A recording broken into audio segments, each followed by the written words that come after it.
like to start session 10, Navies and Sea Power.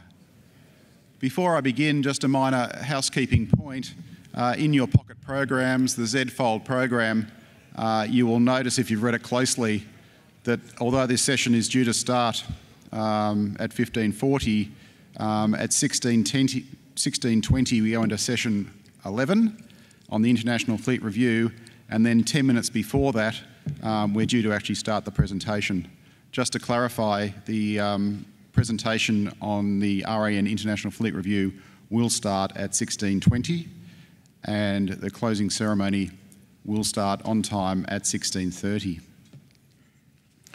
But session 10, Navies and Sea Power. And as we've seen, this conference has ranged in the presentations that we've heard so far across time, across geography or space, and it's ranged from ideas of theory to demonstrations of practice.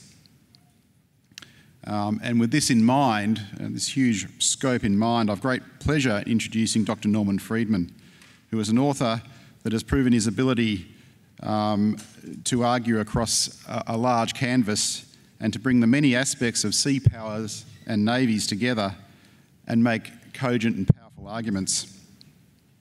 Dr. Friedman's biography is in the abstract book, and I urge you all to read it and understand the long and distinguished career and publishing history that Dr. Friedman has. Moreover, I would urge you to actually read some, if not all, of Dr. Friedman's books, which are extremely powerful and challenge the way and augment the way that you think about navies and sea power. So without further ado, I'd ask Dr. Norman Friedman to present to us this afternoon.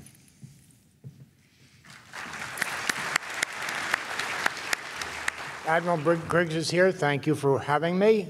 Distinguished guests, ladies and gentlemen, thank you, and thank you, Captain Andrews. I'll start off where I started off hearing on Tuesday when your Secretary of Defense, I should start by saying don't blame the U.S. Navy for me.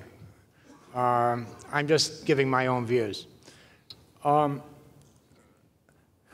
The Secretary of Defense talked about the change in the Australian economy, where there's this enormous belt in the north which produces remarkable amounts of minerals.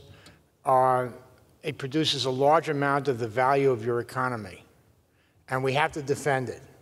Well, what does that mean? Well, to him, and I suspect that he's just typical, what it means is physically defending where these things are extracted. But think about it. If you wanted to hold this country up to ransom, why would you actually seize that territory?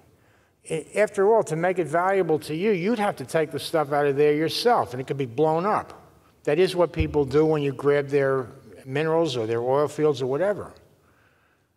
There was not a word about how those minerals get anywhere else, which is what makes it valuable to you.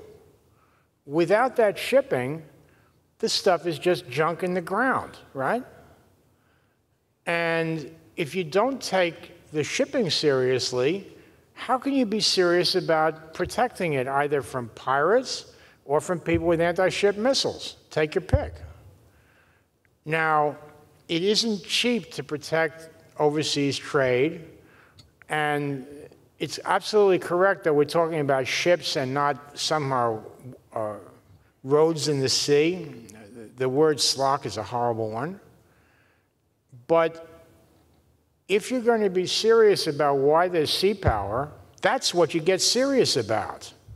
I've often heard British and American officers talk, especially British, talk about how people don't care about where things come from. And in the United States, if you tell them, well, where do you think your toothbrush came from? Very often it's, I know it's overseas, that damn globalization is taking our jobs away. And I don't know if the reaction would be any different here. However, when you say, where does your income come from, that's different. Now, it may be that we're trying to reach the wrong audience. It may be that the appropriate audience is the financial community that might have the vision to understand that the sea is different.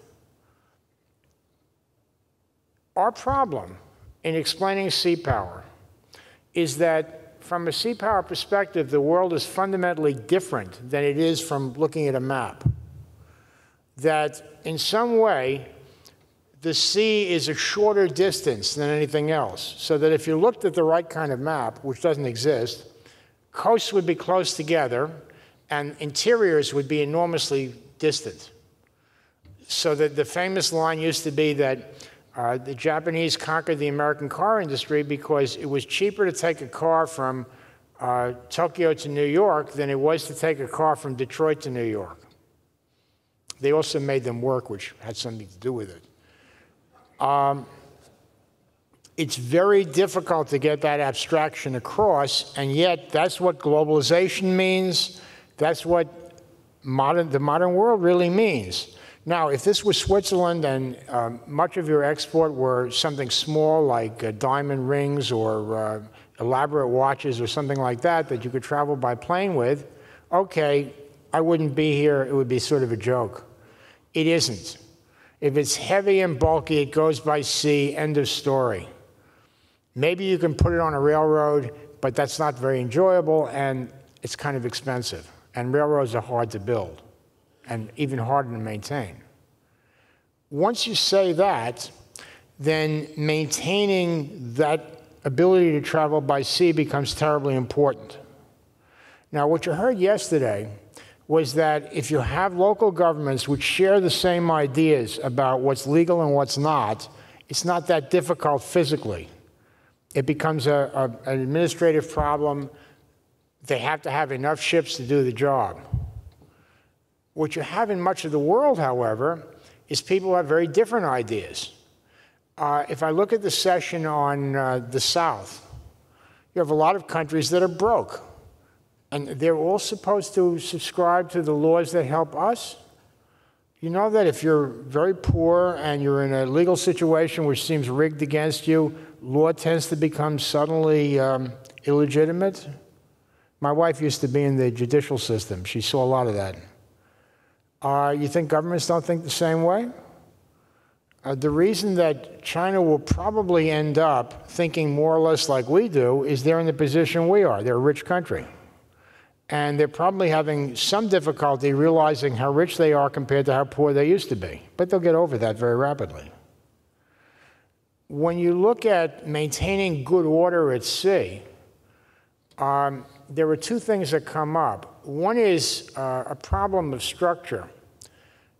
The last time you had a Navy that talked a lot about good order at sea was probably the Royal Navy when there was a British Empire. And I think that many people here would not really welcome reconstructing the British Empire for some reason. Obviously, I like British warships of that era, so I think it's a terrific idea, but that leaves out the politics and the fact that you might have some national aspirations. Anyhow, if you go back to the golden era of the, say, 1890, 1880, what you see is that the British Empire was basically built on maritime trade. They had a pretty good idea that they had to maintain trade. They had most of the places trade passed through, but they had something else, which was that their Navy had a great deal of, if you like, surplus power that allowed them to operate in those waters. Also, they had a lot looser laws. It was easier to deal with pirates at that time, let's say it that way. What you see over time, in the British case and then in other cases, is that because you don't build navies mainly for good order at sea, you build them mainly for what happens on a really bad day when you have to fight, the number of ships available for those kinds of tasks collapsed. If you look at the Royal Navy in the run-up to World War I, they bring a lot of it home because they need to have those powerful warships in a concentrated fleet. There's some stuff left around the world, but very little, and it doesn't have much power. During World War I, they build enough smaller ships, mostly minesweepers, that after the war, they're available for this kind of job, and they realize it's important. But that's an accident. And if the war hadn't occurred when it did, my guess is that problems like piracy, slave running, which is the equivalent of trafficking people, would have exploded. How do you do it when you can't be everywhere at once? You see, if you look at what happens to navies, the way navies live with fewer ships is they have more reach. So all of those graphs that show fleet size falling don't show individual capability. You can do a lot more with, let's say, an Aegis cruiser than you could do with a missile destroyer armed with Tartar. An enormous amount more. It covers a much greater area. If you're a really nasty person, you'll say, so what happens if it gets sunk? And I think it has a better chance of surviving, but that's a real question. What do you do about reach in this kind of job? You see, in keeping good order at sea, typically, you have to be there. You can't shoot someone up. If a pirate turns up someplace and you know where he is, that's not good enough.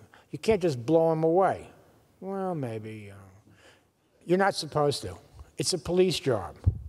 If you're worried about someone poaching, you can't go and just sink the illegal fishing people. Again, you know, if you wanted to, that might be interesting, but it's called an act of war. If someone is trying to wreck your natural resources, by the way, you think piracy is bad now.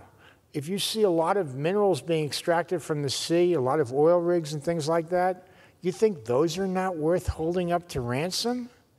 If you can ransom an LNG tanker, boy, could you ransom a drilling platform. Wouldn't that be fun?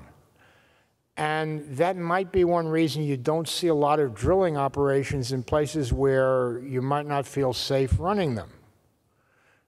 If you have private armies protecting you and they're not too worried about shooting up people who get out of line, eventually they have to be put down. You know that. Private armies are very dangerous. Well, what do you do about the numbers problem? I don't know. It's a very difficult problem.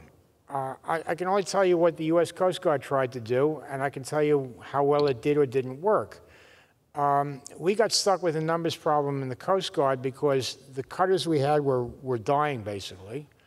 And it developed that they couldn't possibly replace them one for one. So the question was, is there anything you can do that somehow enlarges their reach? Well, you go over to a system based on ocean surveillance, of which there were hints before, but no one has raised it very much. If you can see what's going on well enough to know that that matters, then you can vector something there.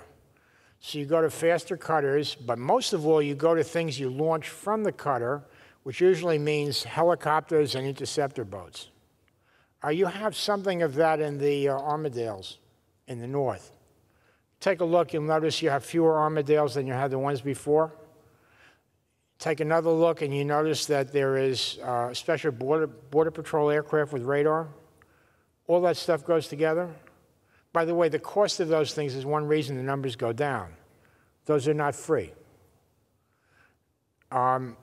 You might see some of that sort of favors air capability because a helicopter, or better, a STOL, can probably get somewhere faster. You might see something of that sort. Dare I say it, a coastal protection air-capable ship. Of course, you know what sort of air-capable ship I would advocate, but not my place. If you talk seriously about good order at sea, you shouldn't just look at dealing with the usual pirates, lawbreakers, people like that. Shipping routes go through choke points. The world is filled with countries that don't like each other particularly. I once thought it would be a very funny exercise to go down a list of countries and figure out where most of them thought their boundaries ought to be. And that's generally in the next country or the one beyond. I thought if you had such a book, you could predict good wars that would happen in the near future and probably make a killing on the stock market that way. Nobody ever wanted to pay for it, and, you know, life is cruel. However, if two countries are fighting and a shipping route happens to pass through, what do you do then? And what does good order at sea mean in that case? Well, we've seen an example. The Iran-Iraq War was fought right around the Gulf and the Straits of Hormuz. And both sides had the clever idea that they would get help from countries because it was so unpleasant to have tankers blown up that the Western powers would just do something to save themselves. The reason that's called good order at sea as opposed to blowing the hell out of Iran and Iraq is that no one had any particular interest in getting involved more deeply in a war. Incidentally, one major value of navies that doesn't get talked up enough is that you can calibrate how much they get involved. You don't need a land base. You don't have to make promises, we will protect you forever if you only give us, this 1,000 acres and armed guards. And if you decide it's not a really good idea, you steam away instead of pulling down the flag in an emotional ceremony after which all your troops are taken hostage. So there were warships from the United States and Britain. I don't think Australia was involved in this one, but I could be wrong. Placed on the Armilla Patrol. It didn't always work. I think the real theory was that if they kept shooting, they would hit a warship and that would trigger a big war. They did keep shooting. They hit the USS Stark. It didn't trigger a big war because it was the wrong side that hit it. But I can understand the theory. The reality was that it did calm the thing down. It did maintain that sea route. And that tells you how important certain sea routes are, as now when we're talking about the Iranian threats to the Straits of Hormuz. That's not the only place in the world where you might see this kind of thing. It's very important to be able to make a credible presence in such places. Otherwise, world merchant shipping, which means your economy, become hostages. And that's the last thing you want. Nobody really wants to start a war over some small conflict between two minor powers, or even two regional powers. And it would be naive to imagine that no such thing could ever happen. Extremely naive. There are other capabilities which have some very interesting consequences. Australia is buying Aegis. The U.S. Navy found that the Aegis system could support ballistic missile defense. Actually could support national ballistic missile defense, which is kind of interesting.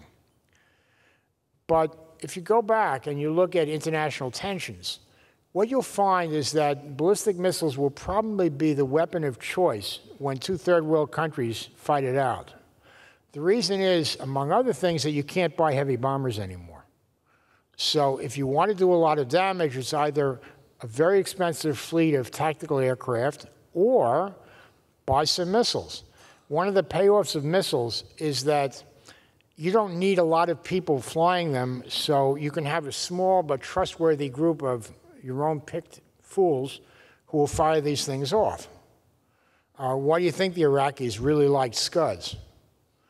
Now, you can easily imagine a situation in which you have two small countries fighting it out, and frankly, you would like it to stop. But you certainly would not like to favor one over the other, and you would not like to move in troops. We certainly would not.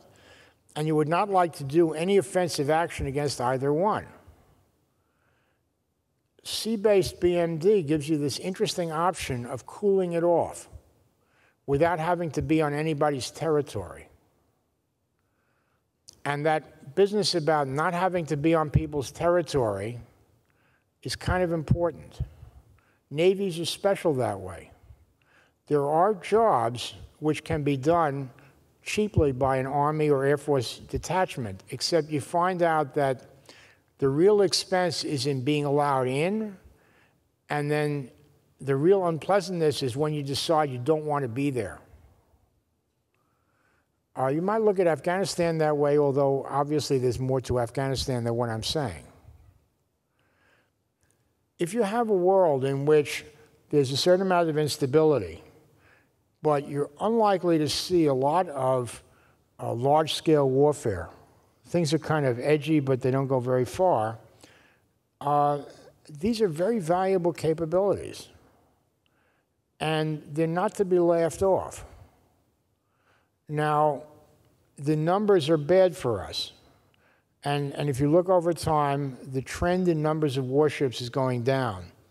One reason for that is that if you're any government at all, you have to split your defense spending 3 ways. I used to think it was mostly the cost of air forces, but actually armies are quite expensive because of the stuff they use. Other defense resources, the wide area surveillance, command and control, are not inexpensive.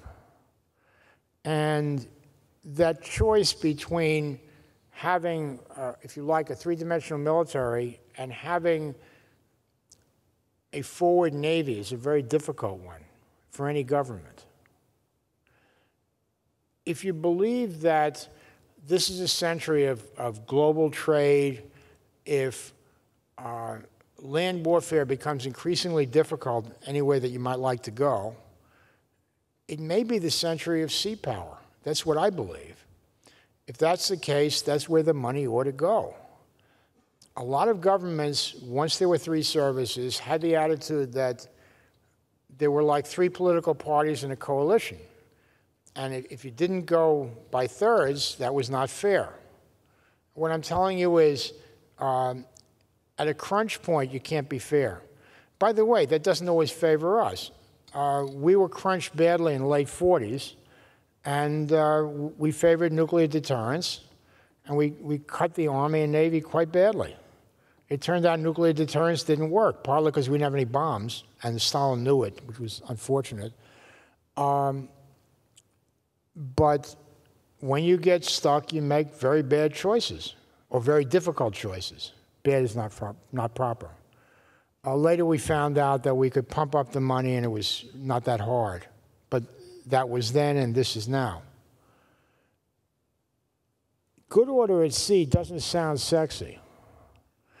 If your life depends on international trade by sea, you should take it real seriously. Because if anyone stops it up, you're dead. And the way you describe this to the public and to the decision makers who have to decide how to spend money is just that. If anyone wants to hurt you, that's the easiest way to hurt you. Having a lot of troops, and there aren't that many anyhow, defending some mine in northern Queensland doesn't hack it. It doesn't hack it because once all of northern Australia is a mining site that's extremely valuable, the attacker can pick where he wants to go.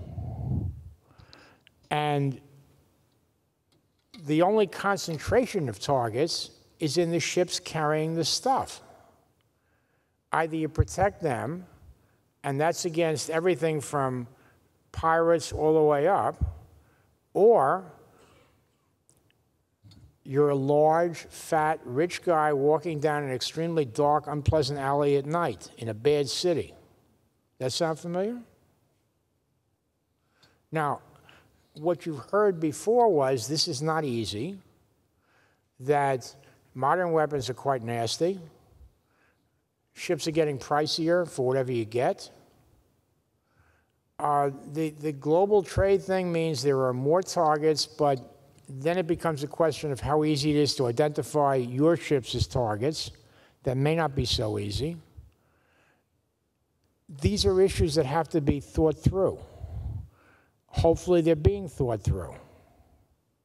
Now, if you look at the other side of the equation, if in fact the Chinese government buys the Chinese Navy argument that their prosperity depends on access by sea to resources, then the natural vulnerability they have is by sea. All this other stuff, you really believe you're going to see strikes deep in China by non-nuclear weapons while they have ballistic missiles there that can blow up the United States? This is kind of hard to swallow. Torpedoing a Chinese merchant ship, that's a whole lot easier. Messing up an attempt of theirs to invade Taiwan, that one I'll buy easily. Incidentally, if they managed to mess up such an invasion, it would probably bring down the government. That's not good order at sea, but it's a plea to look at sea power in a practical manner. If you do it theoretically, it just doesn't work. You are now in the most practical position I've ever seen. There's no American equivalent. I can't go to anybody in the United States and say, if ships couldn't go into the port of New York, we'd all starve tomorrow morning. We wouldn't. And the British, once they decided that they were part of Europe, they no longer thought that if the channel were blocked, they were finished. You're unique. It's important. Well, you're not unique. If I were Japanese, I would say the same thing. If I were Chinese, I would think about it. But I'm here, and we both speak the same language, so you're pretty unique.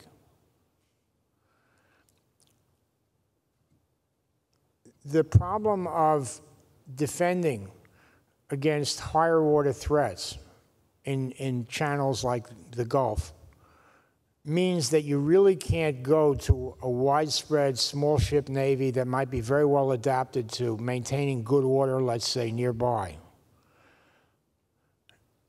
For that reason, you're probably forced to more like the ocean surveillance system that I'm thinking of, and you really do that in the North right now. That ocean surveillance won't hack it against subs. It will against people smuggling on a moderate scale. If someone organized a really large smuggling operation, you probably would be saturated. But that's life again. And I imagine if you landed 10,000 people in northern Australia, they'd all die anyway. I would guess that the question is, what can navies do to calm things down?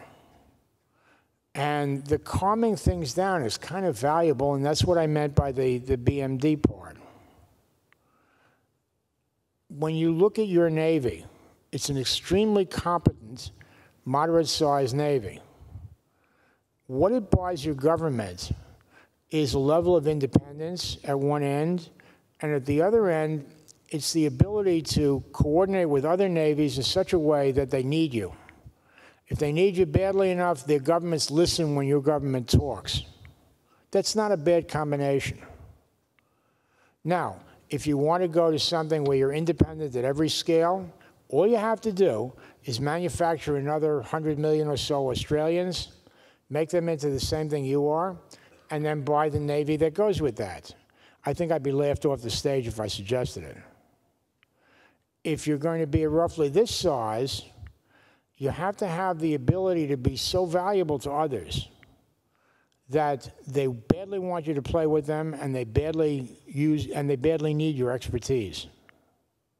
I don't know how much of that is good order at sea, but it really matters to you. And it's a message that has to get across.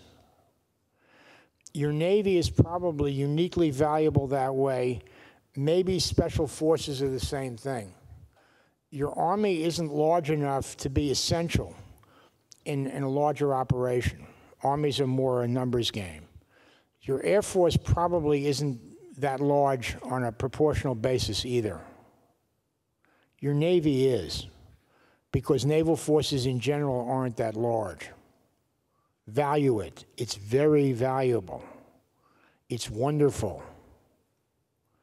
And remember that it has to be very good also to deal with these cases like the Straits, where a few ships can cool something off. That was a very nice operation. It was a very nice result. And I would push BMD pretty hard because it enables you to help cool off some local conflict. I can think of examples of people who hate each other and would like to blow each other up with ballistic missiles. And if you can cool that off a bit, it helps calm things down in a very valuable way. A way which I doubt would work terribly well in open negotiation. Now, I think most of the speakers were a lot more optimistic than I am about avoiding conflict. I heard a great deal about various negotiating forums. I'm sorry, you know, I'm a more depressed person, and if you can be nice, it's very nice, but when people don't want to be nice, they aren't. Navies are for the bad days. Bad days are rare, but when they come, they're very bad. Pardon me for the technical version. And that's my message. It really pays. You can really do very important things. And the high end of that probably is stopping people from murdering each other with ballistic missiles. Thank you.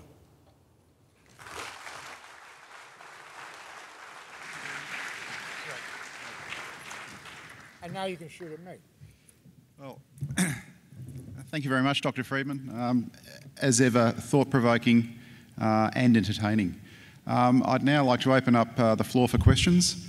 By now we should all know the rules. The 4 microphones, please make your way to a microphone to ask a question, and limit the amount of commentary and limit yourself to 1 question only, please.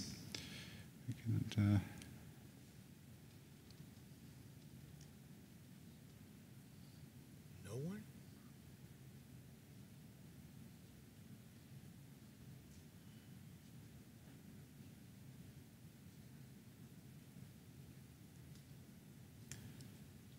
I'm finding it a bit hard to believe that no one's got a question. Come on. Please, Andrew. Mark, sorry. Aspie, Dr. Friedman, I wonder if, looking at navies in the 21st century, what sort of role do you see for aircraft carriers for medium-sized powers? This is where it's real lucky that I don't represent the U.S. Navy. I like aircraft carriers a lot. It seemed to me that when you bought the LHDs, if you're going to propel a unit of troops someplace, they deserve air cover. The trouble with air cover that's done from land, from distant bases, is that the pilots spend very little time over the target area. So if you use land-based airplanes for a strike, if you have a series of targets you want to blow up, that works pretty well. If you're doing close air support, the targets are unpredictable because they have to do with how the battle develops. If the planes aren't there all the time, the troops are naked. If air turns out to be the key to their staying alive, then they may somewhat resent this. So yeah, it pays to have a carrier. Now, there's going to be a problem with carriers because unless the Stovall version of the F-35 works out, there isn't going to be anything that'll fly off a non-catapult trap ship.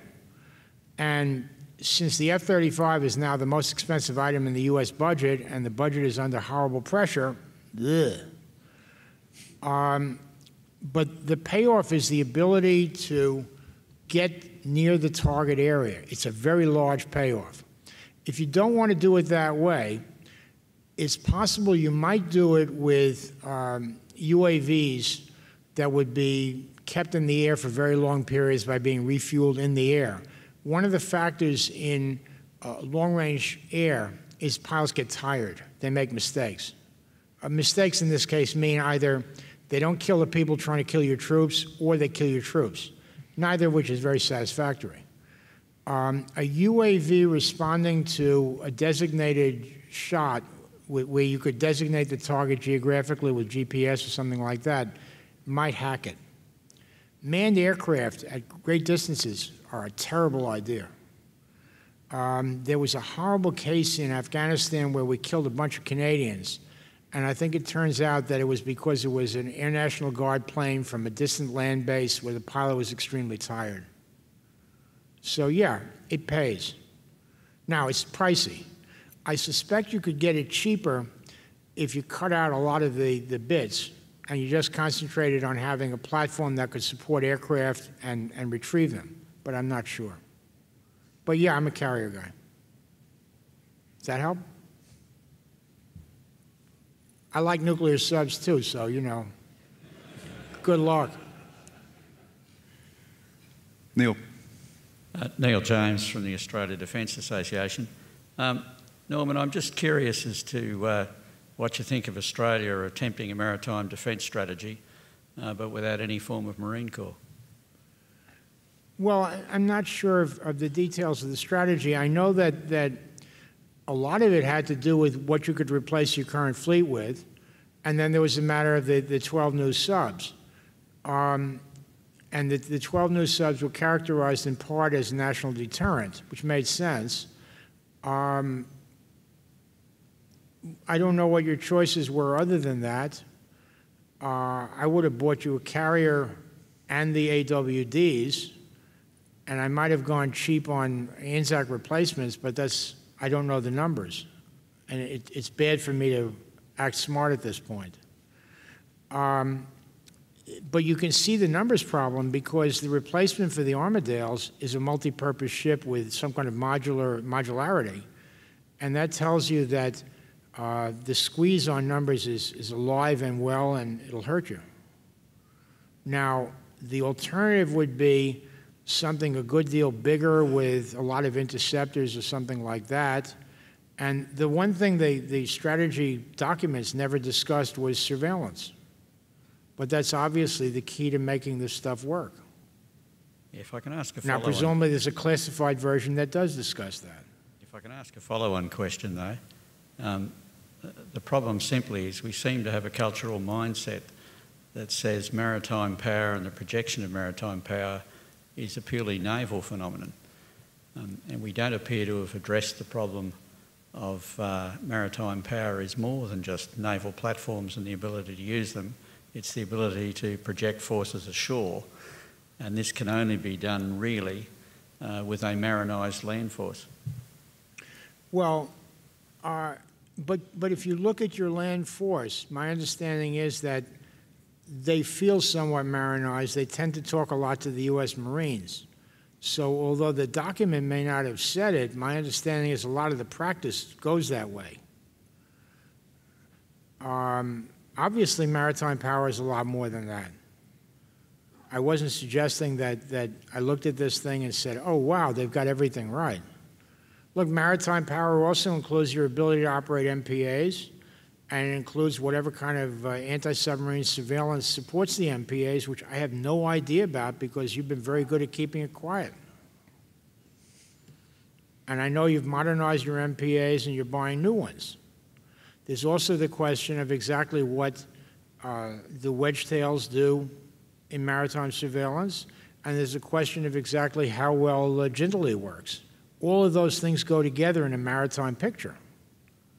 And I haven't seen documents that talk about all that, partly because it's the kind of thing you don't publish, at least not to outsiders like me.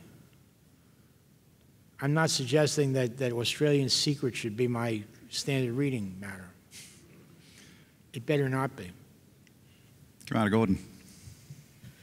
Yeah, so Commander Flash Gordon, just I do like your term, your use of the term horrible for slocks. Can you take it one step further, and as mariners, how do we describe the sea routes of trade out there? What do you say we should be describing these sea routes of trade as? How would you attack a slock, or how would you protect it?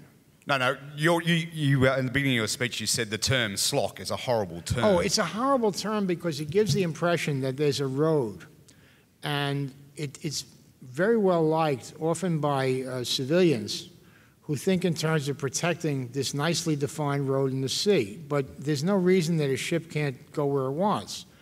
I think that in sailing ship days, the routes were much better defined by prevailing winds.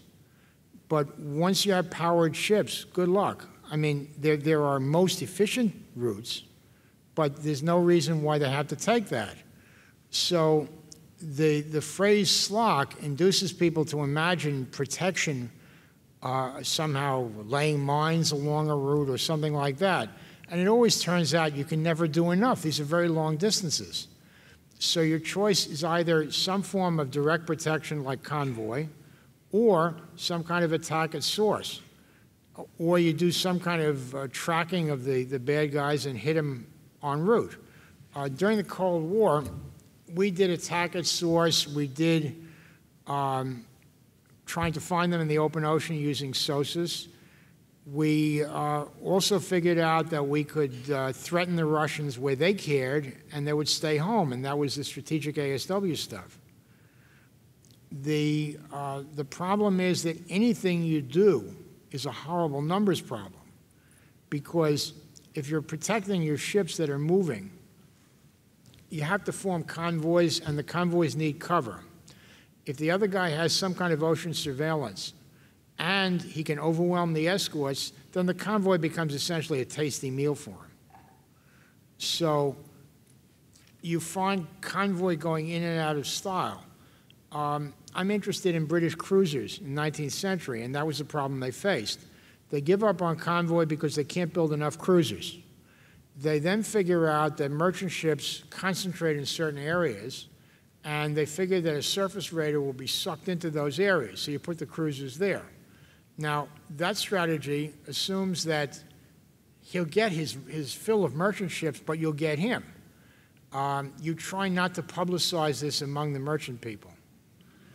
I once read a U.S. paper in which we said, it was about 1960, it was actually an extract from it, we'll lose 100 merchant ships a month for the 3 months of the war, but then the Russians will lose all their subs.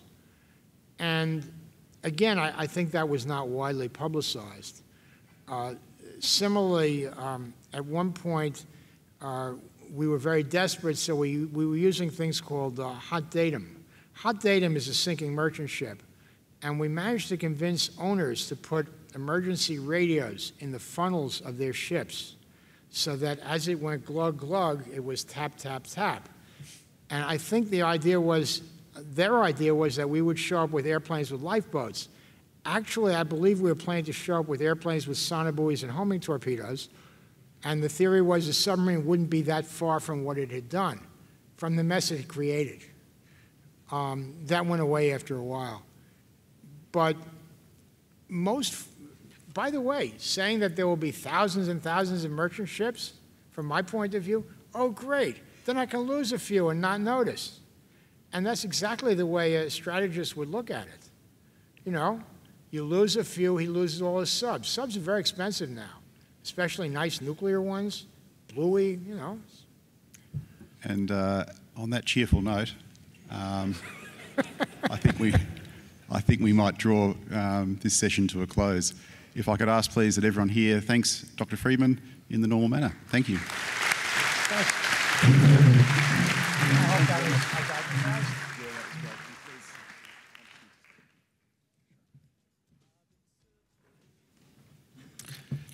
I'd like now to move straight into the next session, which looks to the future, but looks to the future in a very concrete manner. In fact, we look upon looking forward 21 months to October 2013 with the planned RAN International Fleet Review.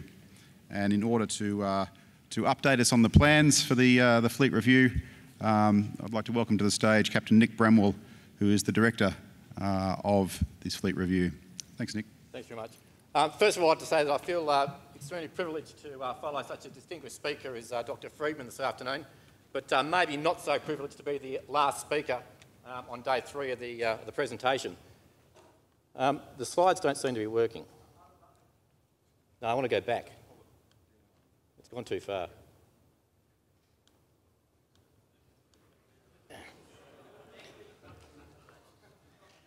As I hope you're all aware, last October, Vice Admiral Griggs extended an invitation to over 50 of his international counterparts, to many of whom are represented here today, to send a ship to participate in an international fleet review to be held in Sydney from the 4th to the 11th of October 2013. This review is being held to commemorate the centenary of the first entry of the Royal Australian Navy's fleet into Sydney, which occurred on the 4th of October 1913. For those here who remember the RAN's 75th anniversary in 1986 and our bicentennial naval salute in 88, next year's event will be of a similar size. However, in 2013, we are also including a significant tall ship component to the review, and that's both civilian and naval tall ships. Unfortunately, the slides that are coming up are the first draft presentation, so I'll just keep going anyway. So what is the historical significance? Australia's Navy first formed as the Commonwealth Naval Forces on the 1st of March 1901 as a small coastal defence force. In 1909, in response to increasing international tensions and the recognition that Australia needed to assume full responsibility for its broader maritime defence, the nation embarked on a significant naval expansion program. Its aim was to create a national navy capable of both defending Australia's maritime interests and contributing to regional defence. Here we go.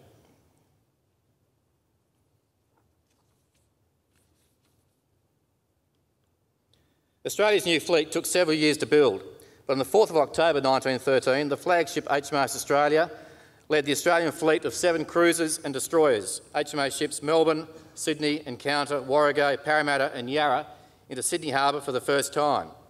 The fleet was greeted by thousands of cheering citizens lining the foreshore, and this was a moment of great national pride and importance, one recognised as a key symbol of Australia's progress to nationhood.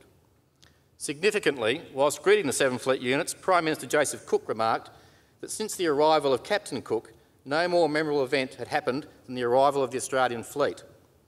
Thus, October 2013 is a major milestone in both the history of the RAN and that of our nation, and one we intend to acknowledge appropriately.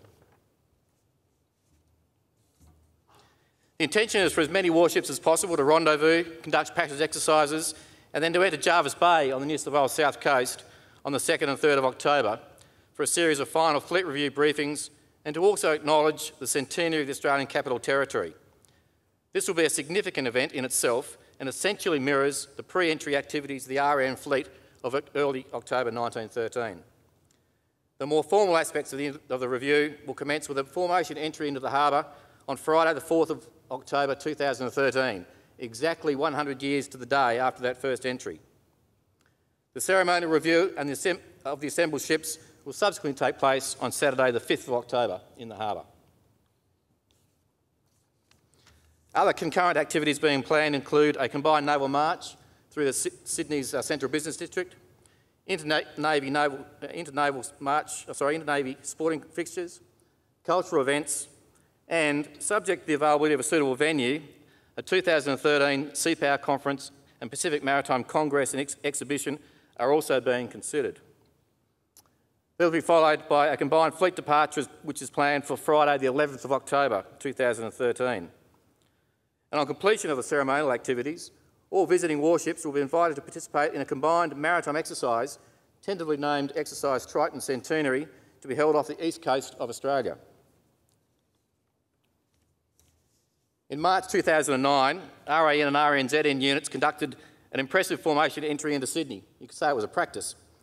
It was a very well received and high profile event. However, intent next year is to have a significantly larger formation. Whilst we have to be cognizant of the Port of Sydney's berthing and support capacity, and that's both naval and commercial, we are currently anticipating participation by 30 to 40 warships and up to a dozen tall ships in the review. And we are, of course, expecting similarly benign weather conditions as you see there in the photo.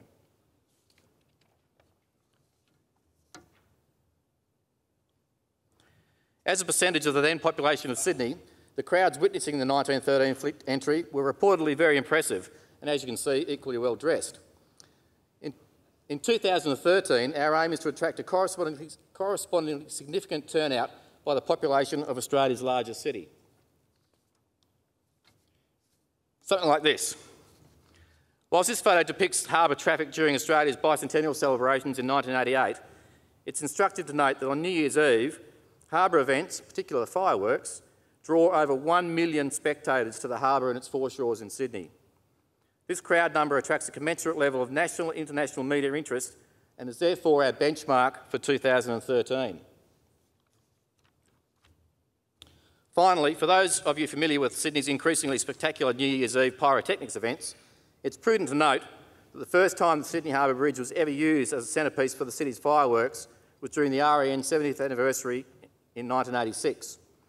Now, of course, it is internationally recognised as a key component of annual New Year's Eve celebrations throughout the world. As a young lieutenant in 1986, I was seconded to the 70th anniversary planning staff to help coordinate the fireworks. And this is a photo of that inaugural event. And I must admit, the final major shell burst was actually supposed to occur over the centre of the bridge's arch, not offset to the south, as you see.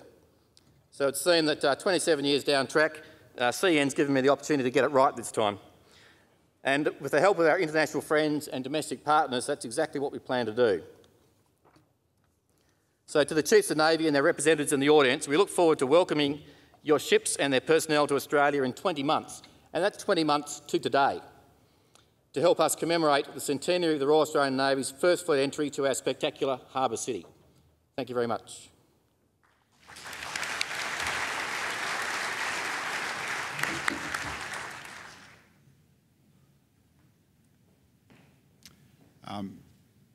Please remain in place while we have a musical interlude, and we'll get the official party up on stage for the closing ceremony. Thank you.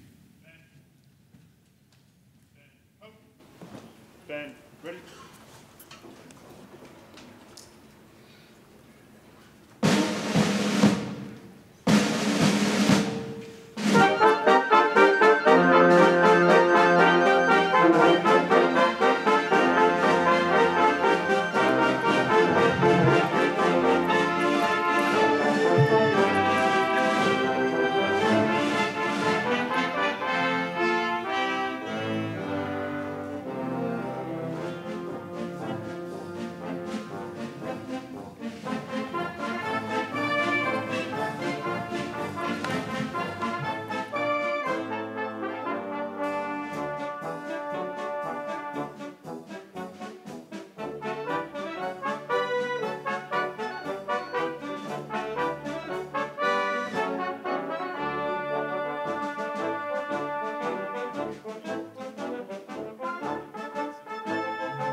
Please be seated. And I'd now ask the Chief of Navy, Vice Admiral Ray Griggs, to address the conference. Thank you.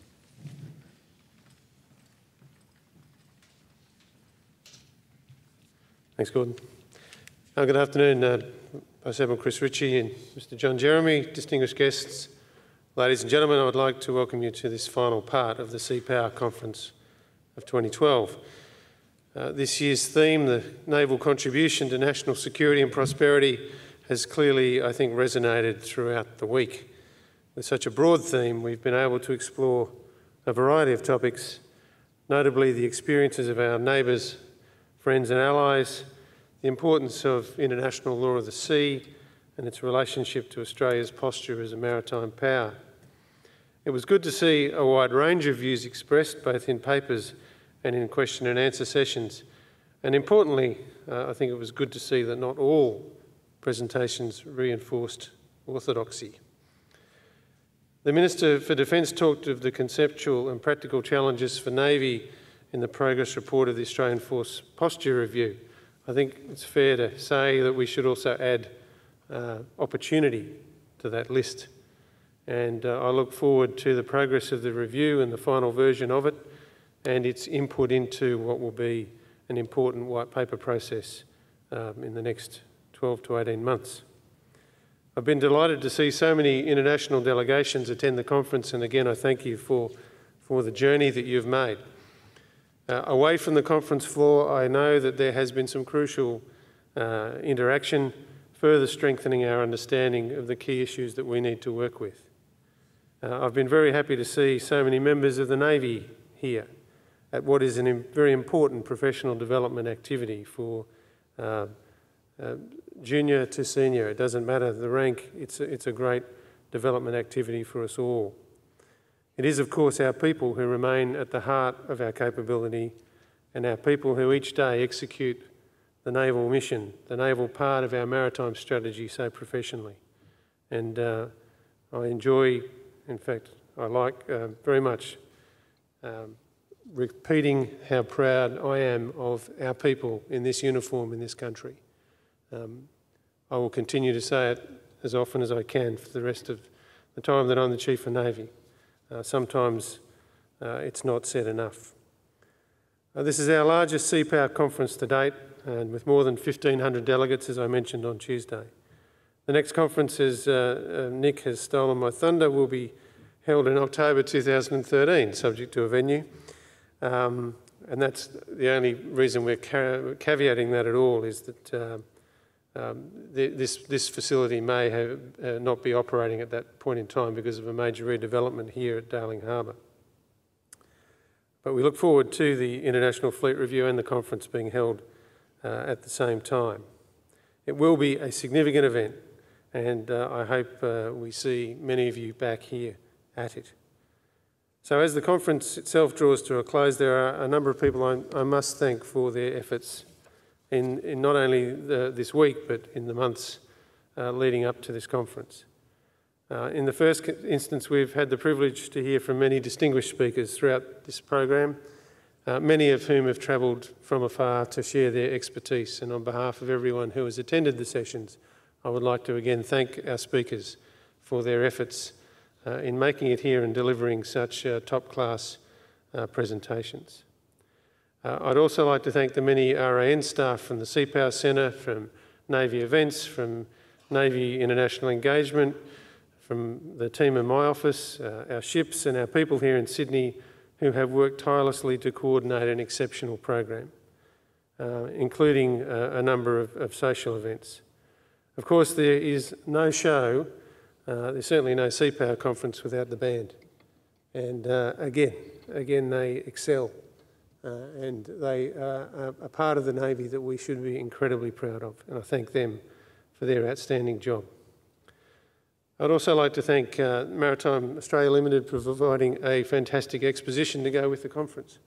I think there's been a terrific feel to this conference, and it's great to have the ability to enable defence and industry to have that opportunity to strengthen the relationship and for us to see what is out there in the marketplace. Finally, thank you to all of you who have attended and contributed over the last 3 days. I think the discussions have been enriched by your perspectives, and I look forward to seeing you back in Pacific 2013.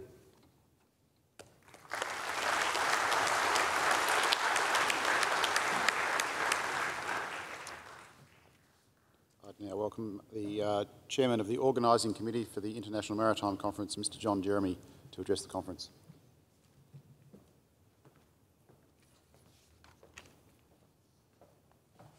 Vice Admiral Griggs, Vice Admiral Ritchie, distinguished guests, ladies and gentlemen. Well, as I expected, the last few days have passed in a flash.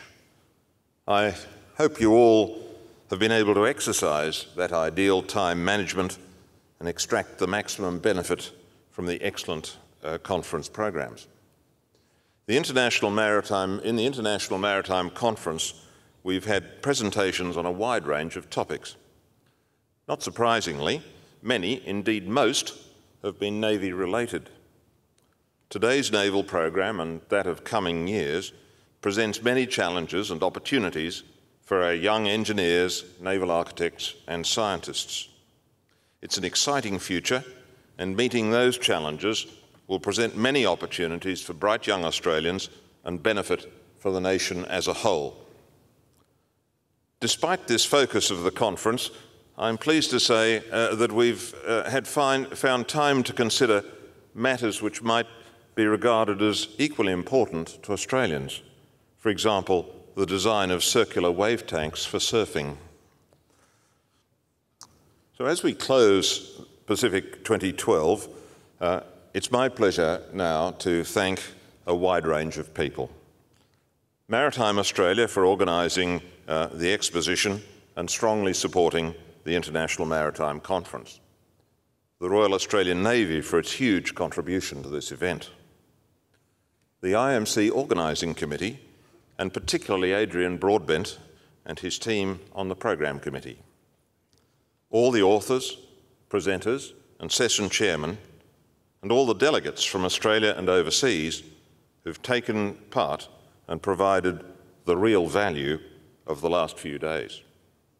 Kat, Angie and the Aranex team who have kept everything running smoothly behind the scenes.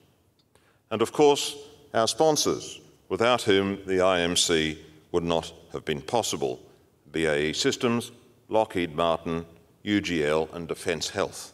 Thank you very much for your support. Our next event, Pacific 2013, will be a couple of months earlier than usual, but for a very good reason. Being able to say it's next year makes it seem even closer and adds to the incentive to make it a very special event. We'll soon be starting our planning once we've had a chance to draw breath over the next few weeks. Thank you all for coming. And for those who've travelled long distances to get here and will have a long distance to travel home, bon voyage. We look forward to welcoming you here again next time.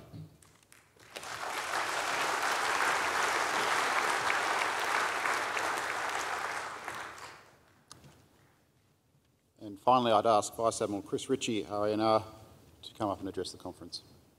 Thank you, sir. Thank you, Gordon. Chief of Navy, visiting Chiefs of Navy and senior officers, so Mr. John Jeremy, distinguished guests, ladies and gentlemen. Maritime Australia Limited would like to congratulate both Navy and the International Maritime Conference on the successful completion of their respective conferences. As we've come to expect from their reputation for excellence as the leading maritime conferences in this part of the world, they have again been essential to the overall conduct and success of the Pacific 12 International Congress in Exposition. And those reputations have certainly been upheld this year. And as we've heard, the conferences have been outstanding in their coverage, outstanding in their quality, and quite successful in their ability to promote some vigorous and sometimes controversial debate. We welcome that.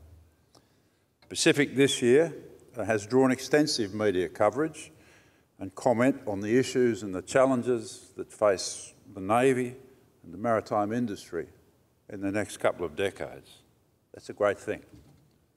The statements by Ministers Smith and Carr have put the spotlight on the things that we all know that we must resolve and improve if we are to provide this country with the maritime expertise, efficiency and security that it must have to prosper as an island nation dependent on sea trade. So I thank the Navy, I thank the IMC, the speakers, and you, the audience, for a significant contribution to the progress of maritime matters and the raising of those matters in the public awareness. Maritime Australia Limited is certainly well satisfied that its mission to promote our maritime industries is being fulfilled well, or has been fulfilled well, at Pacific 12. It's not quite the end for all of us, however. Like its namesake, the ocean out there, Pacific 12 rolls on, at least until 1500 tomorrow.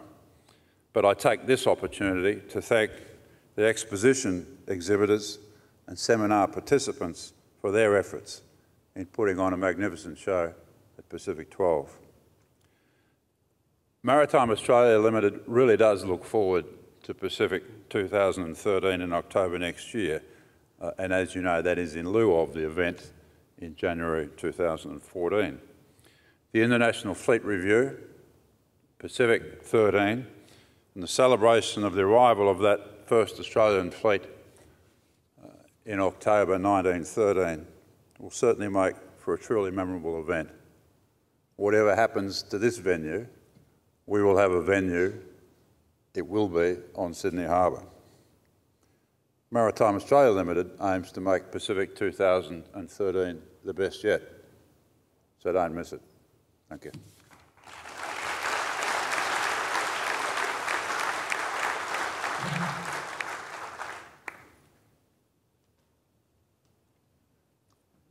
Ladies and gentlemen, thank you for your attendance, and that concludes CPOWER Conference 2012. Thank you very much.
jolly swag man camped by a billabong under the shade of a coolabah tree, and he sang as he watched and waited till his